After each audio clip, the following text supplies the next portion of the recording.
All right, working moms, let's get super practical today as we talk about 7 strategies to prevent burnout.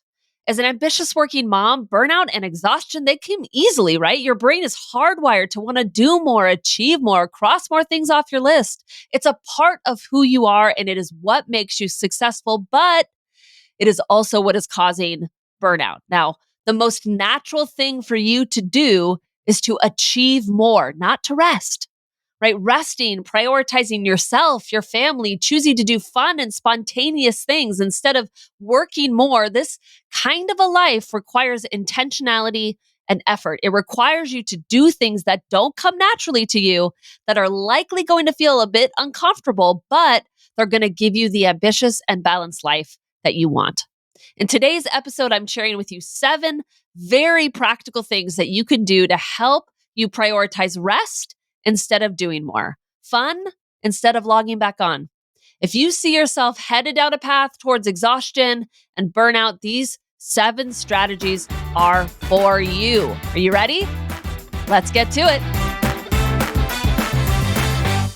All right. Hello, my friends.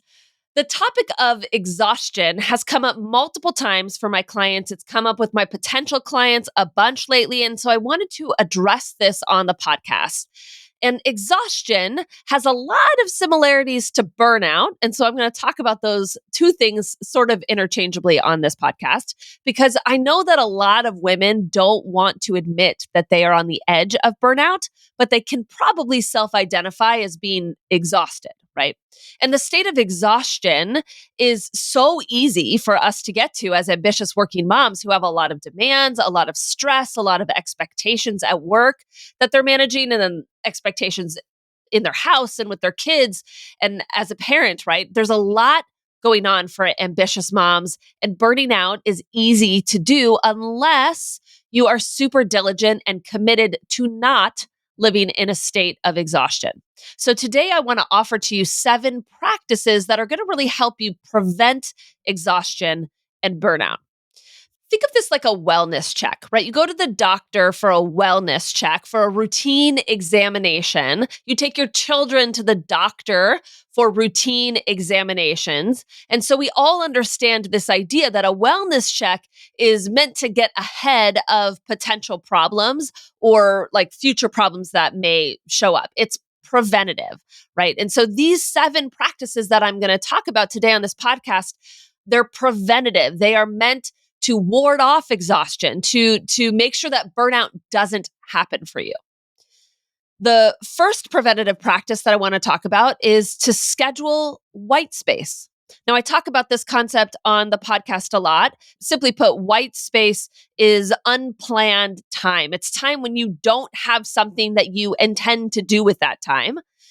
Because what I see a lot of ambitious do is their schedule is just packed from the moment they get up, right, all the way to the evening. Literally, if you look at their calendar, it looks like chunks of time back to back to back to back from wake up until like they close their eyes, right? So imagine staring at a calendar that looks like that, right? Just literally close your eyes for a moment.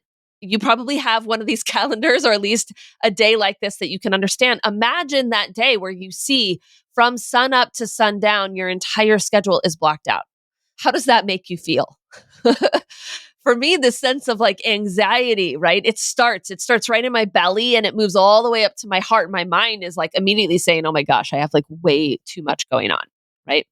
I recently had a conversation with a client who really wants to take control of her time. That's the way she says it. I want to control my time, my schedule. Everything feels so rigid, so planned. There's like no room for adventure, for fun.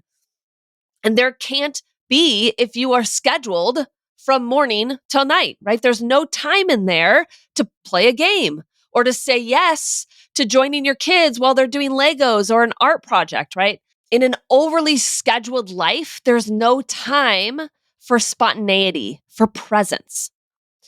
The problem I often hear from my clients when they have this kind of pockets of unplanned time, whether they've scheduled them or it just happens to them, which I know is so rare for most of us, is they say, I don't know what to do with them, right? I just end up logging back on and working more or cleaning my house or scrolling Facebook.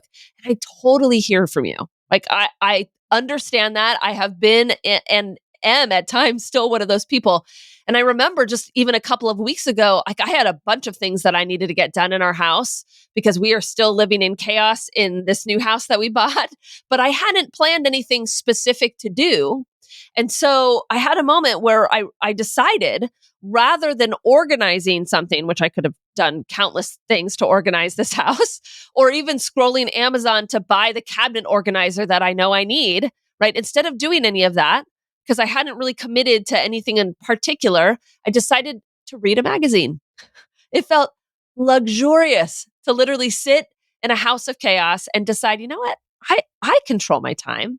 And so I'm just going to read this magazine. Now, it was only 15 minutes, but I had this sense of control, right? Where I was almost like I got to say, I don't have to be productive if I don't want to, right? Unplanned time or white space in your calendar, it's meant for you to be able to decide without any restriction what you want to do. Now, you might be the kind of person that needs a list of things that you would do during that time. That's okay. Read a magazine or a book, take a bath, paint your nails, bake cookies with your kids, play a game, go for a walk, call your best friend, cook a good meal, do a puzzle. You could create for yourself almost this menu of options to choose from that you might do during these unplanned times.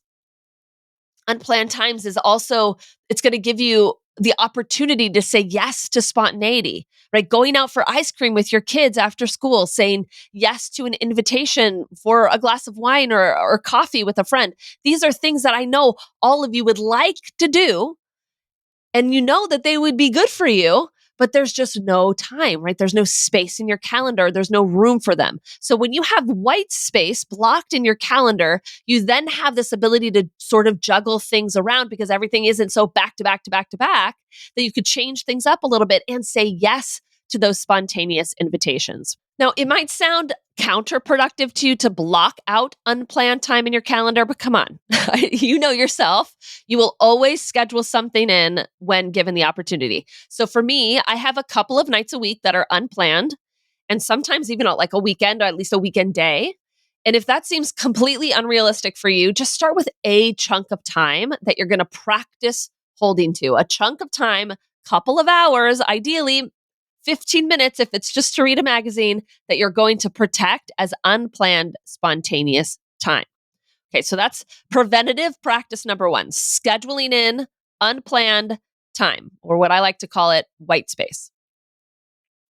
Now, if this first practice was about giving some space or kind of giving room in your calendar, the second preventative practice is about giving yourself space and room in your head. Remember, exhaustion is it's physical and mental burnout. That's literally the definition of it. So when you are experiencing or you're on the verge of burnout, it's not that your body just feels tired. Probably more importantly, it's your mind that feels tired. Now, I could make an argument for you that exhaustion and burnout is almost always in your head. It is your brain, it's your mind that can't handle one thing. You can't think about or strategize or solve one more thing, right? Your brain needs space. And by giving yourself some unplanned time during your week, you're going to help your brain find some space. But there's a lot more things that you can do actively to give your mind space. Now, on this podcast, I call it defragging, right? Your brain is sort of reordering priorities and memories and thoughts and sort of giving it some structure. That's essentially what defragging is when you defrag your computer, right? You're reordering the memory, the priorities, the files in such a way that your computer runs more efficiently, right? So same concept, just in your mind. An image I like to use with my clients is like a shepherd and their sheep. Right? Your thoughts that you're holding in your head, all these thoughts, they're like sheep, right? And sheep are not known for being the most intelligent animal. They tend to wander aimlessly without a whole lot of direction and are very easily excitable and scared. So if one sheep gets scared and starts running in one direction, sort of all the sheep will, even if they have no idea why they're running or where they're headed and what's going on. So when you give your mind space, you become the shepherd, right? You start taking all of your thoughts, all of your priorities, all of your worries, and all of your anxieties that are sort of wandering around up there in your mind, and you start shepherding them. You start calling them back to safety in your sheep pen. But your brain's most natural state to be is more like a sheep, right? To be wandering around aimlessly without any direction, easily excitable or anxious. It actually takes conscious effort to become the shepherd that can then separate yourself from the sheep or from your thoughts in order to bring some order and some perspective. So giving your mind space to become the shepherd so that you can look at all of those thoughts and think about them more objectively and give some order, give some truth to it, right? That takes some intentionality. And there's lots of ways to do it. But the key in what you're doing is getting out of your head all of the things that you're thinking about, all of the worries, all of your priorities, all of your anxieties. You're getting out of your head so that you can look at all of those thoughts with a really clear vision. One of my favorite practices, and I've talked about this practice on the podcast before, I believe it was in an episode where I was talking about having a really stressful day. And when you have like a really stressful or anxious day, right? All of your sheep are everywhere. Your thoughts are everywhere. Everything is scattered about. Nothing feels orderly in your head. It all feels stressful, right? And I remember this episode, I talked about how you can get your mind back in order, right? Essentially become the shepherd of all of those thoughts and start to bring in all of the anxiety and the emotion, start to control it a little bit. I'm going to go back and look up what the episode was and put it in the show notes because I think it's a really important one, but I call it a thought download. It's literally a time where you write down or say out loud everything going on in your head exactly as it sounds in your head. You're literally downloading it from your mind onto paper or out loud.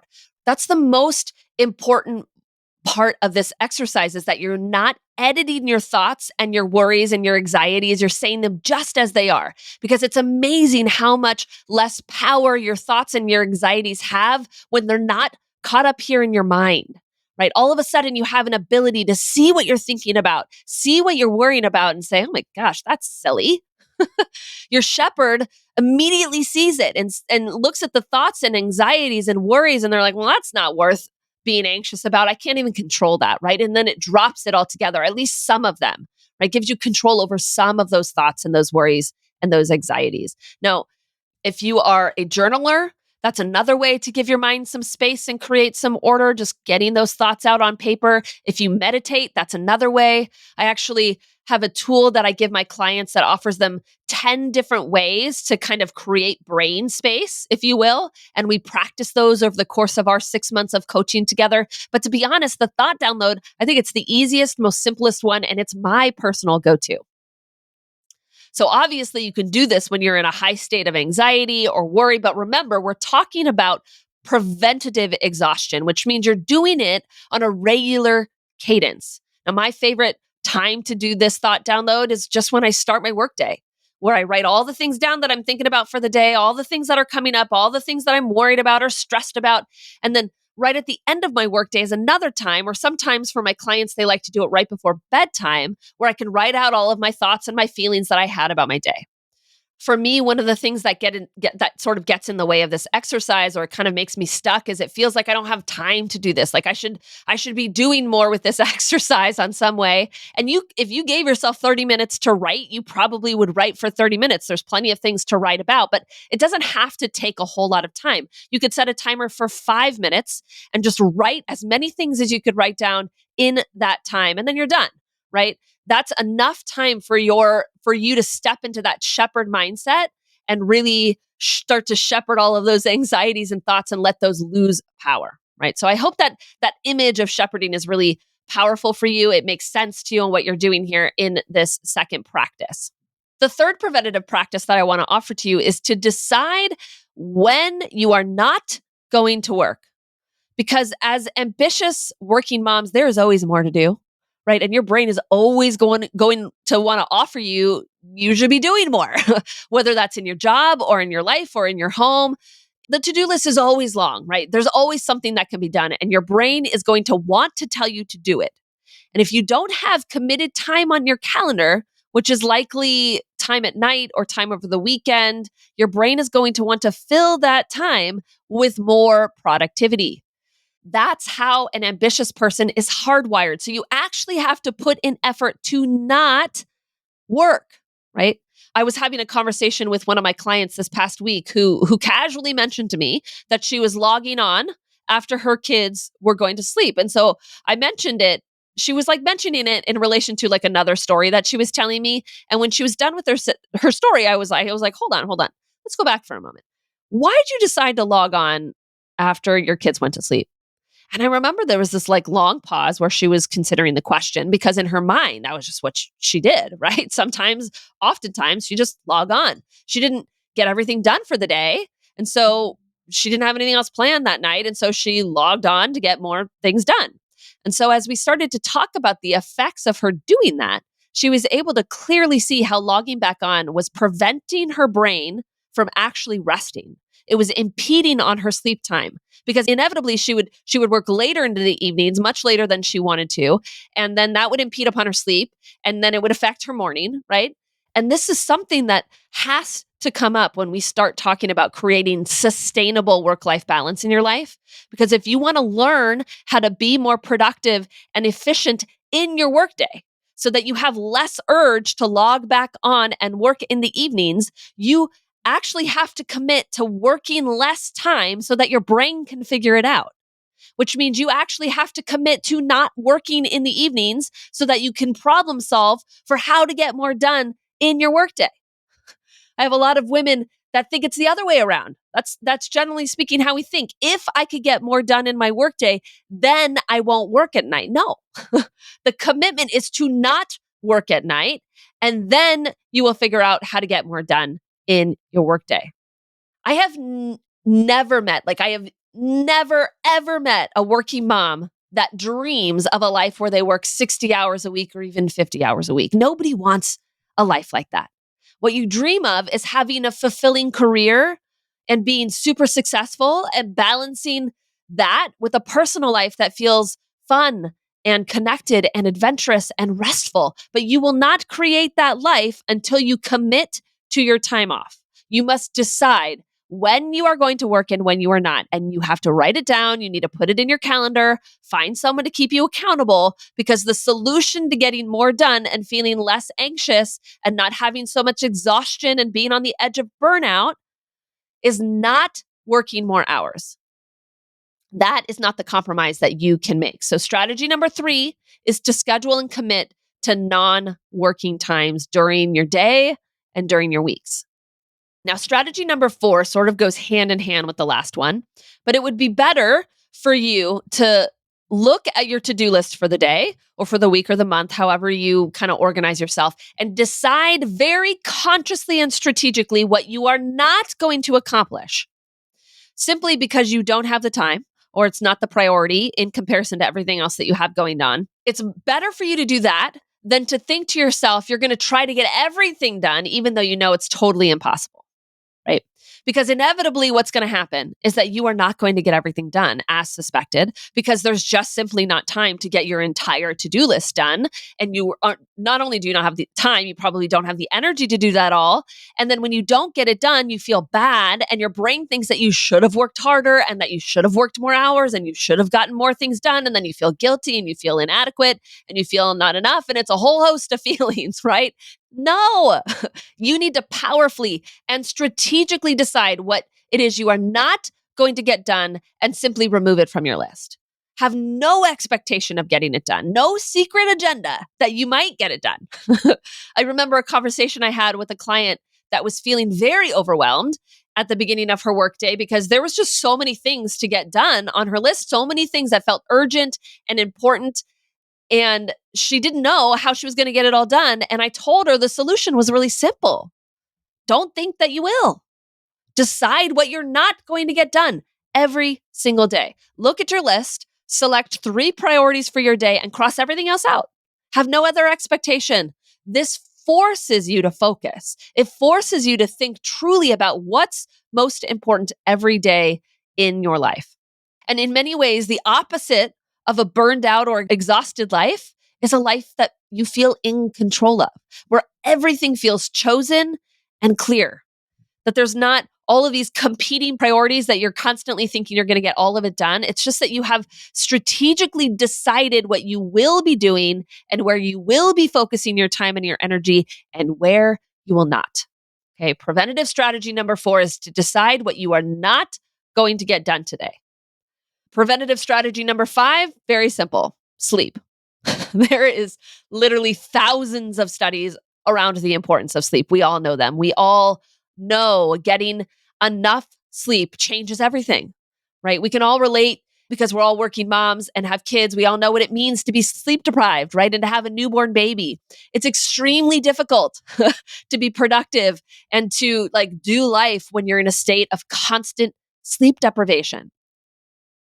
And for a lot of working moms, they're putting themselves in that state of sleep deprivation on an almost conscious level.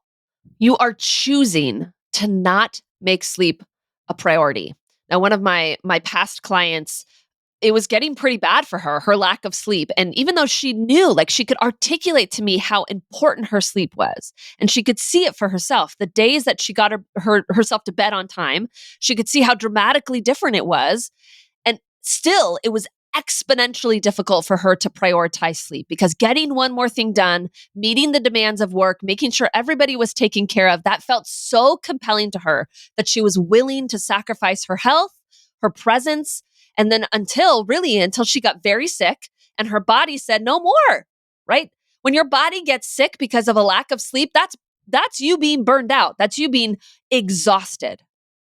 And when she got well, she was able to think very clearly and actually see that she could get so much more done if she just slept, right? Her days were so much more productive. Her brain was less foggy. She made clear, more decisive decisions. Even though she didn't quite get as much done as she wanted to, the things that she was doing, they were infinitely better, which then helped her feel more productive, more successful, which had a domino effect. It made her feel more worthy of her position, more confident, so many more things. If you are someone that is compromising your sleep regularly, and you know you need to be operating differently and prioritizing your sleep more, I want to offer to you 2 things. One, I want you to sit down and write a commitment to yourself on why you want to prioritize your sleep. Because the point is to make an argument to your brain on why this is actually the most important thing that you could do. Why it's more important than getting one more thing done at work or accomplishing a task at home or even staying up late to watch Netflix. I want you to feel in your body that commitment to sleep and the benefits of you doing it.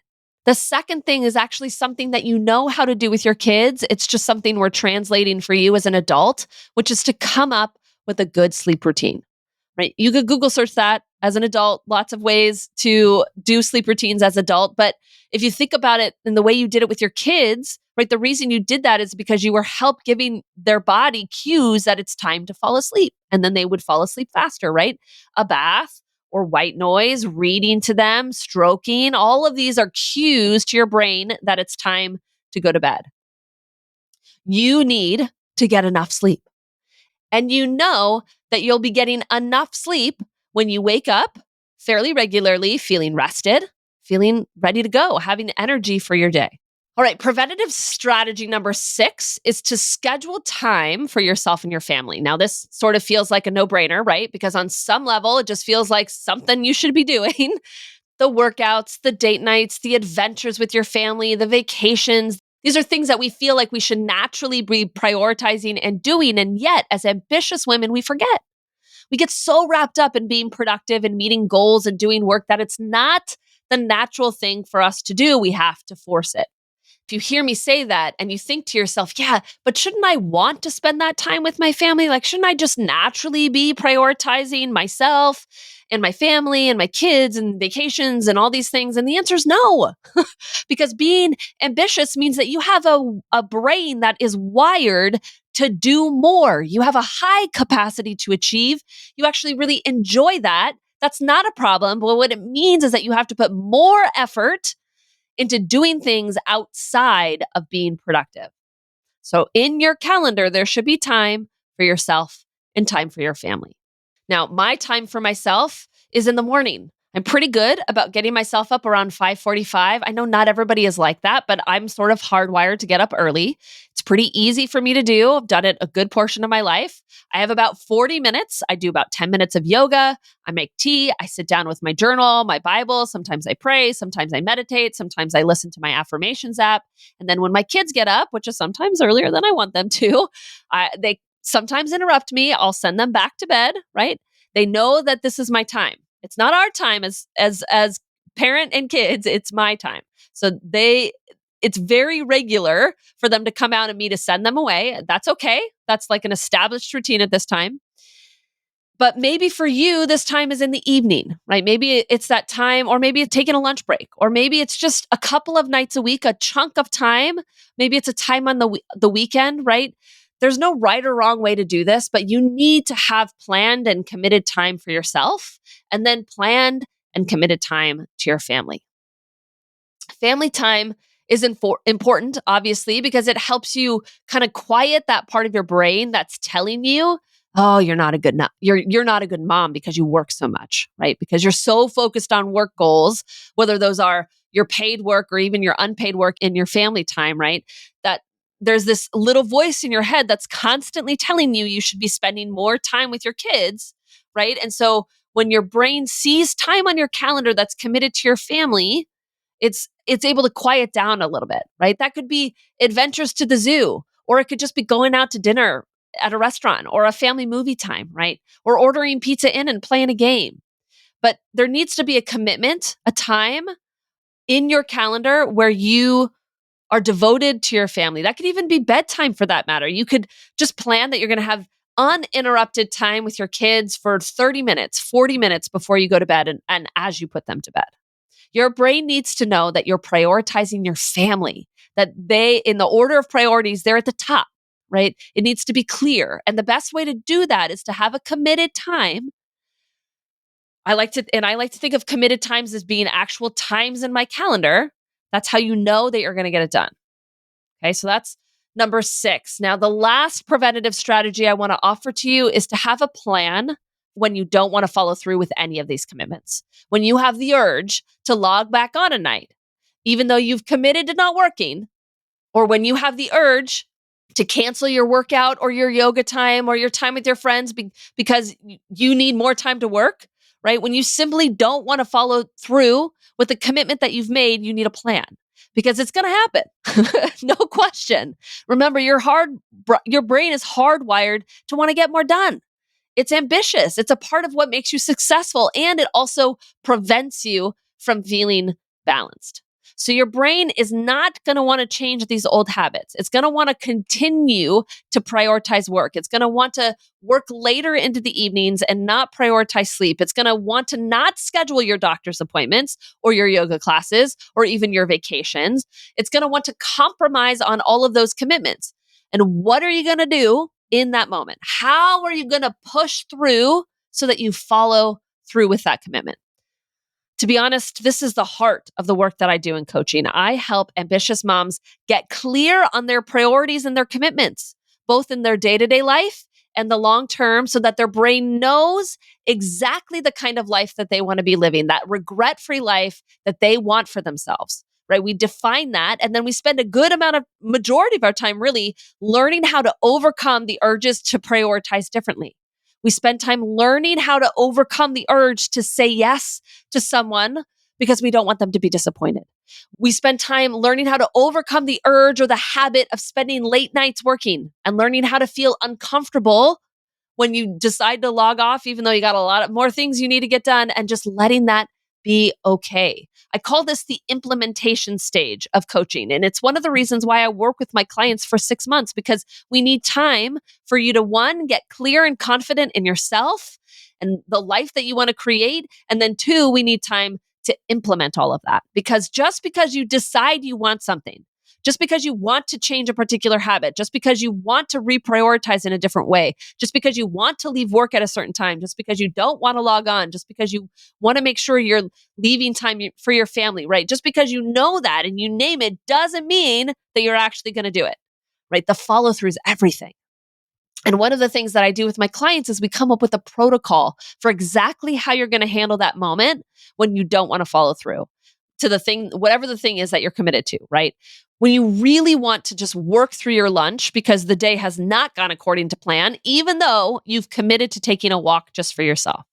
When you really want to spend an extra 30 minutes or 60 minutes at work, even though you've actually want to go home and just be with your family. When you really want to check email at night, even though you committed to being connected and to being intimate with your husband and not logging back on, right? When you have that urge to just want to stay available to your team, even while you're on vacation, even though what you really want is to just rest and be completely disconnected.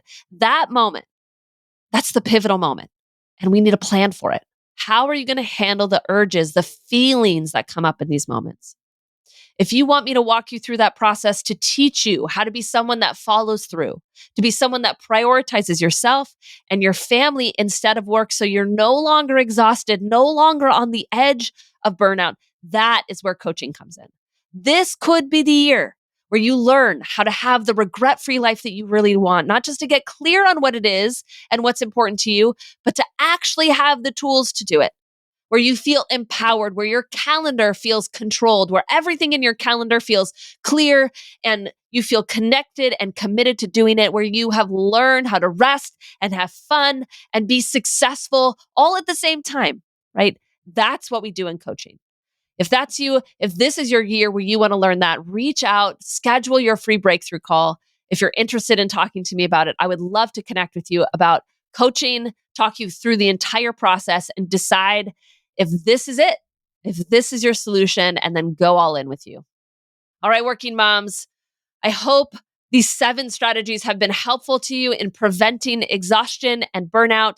Don't forget to watch this podcast on YouTube. There will be a link in the show notes on exactly how to subscribe to my YouTube channel so you get this podcast weekly. You can see my new office that I'm in and how it's decorated. Working moms, I love it. I love supporting you. Please be sure to follow me. And until next week, let's get to it.